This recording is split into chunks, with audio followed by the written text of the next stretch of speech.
খাগড়াছড়ির দিঘি নালার পাহাড়ে দিন দিন বেগুনি ও হলুদ ভুট্টার চাষের ব্যাপকতা বেড়েই চলেছে। রশি চাকমা পার্পল সুইট কর্ন বা বেগুনি ভুট্টা ও সুইট কর্ন বা হলুদ ভুট্টা চাষ করে অতীতের লোকসান কাটিয়ে সফলতার মুখ দেখছেন। তার দেখাদেখি এখন বিভিন্ন স্থানে কৃষকরা এ জাতীয় ভুট্টার চাষে আগ্রহ বাড়ছে।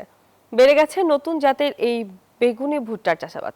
স্থানীয় কৃষকদের জন্য একটি সম্ভাবনাময় অর্থকারী ফসল হিসেবে দেখা দিয়েছে এই ভুট্টা চাষ। বাজারে প্রতি কেজি বেগুনি ভুট্টা বিক্রি হচ্ছে 100 থেকে 150 টাকায়। মোহাম্মদ জহুরুল আলমের তথ্যচিত্রে ডেস্ক রিপোর্ট। সবুজ খোসার মোড়কে মোড়ানো ভুট্টা খুলতেই দেখা মেলে টকটকে লাল দানার। এ যেন সবুজের মাঝে লুকোনো কৃষকের রঙিন স্বপ্ন।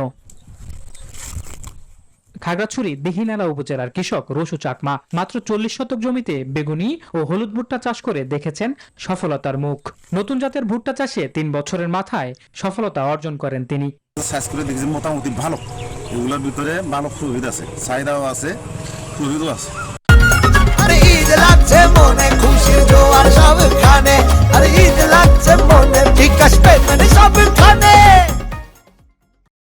রসু চাকমা বলেন, এবছর 3 একর জমিতে 75,000 টাকা খরচ করে হলুদ ভুট্টা চাষ করে বিক্রি করেছেন 3 লাখ টাকায়। এদিকে বেগুনি ভুট্টা চাষে 50,000 টাকা খরচের বিপরীতে লাভ করেছেন 1,50,000 টাকা।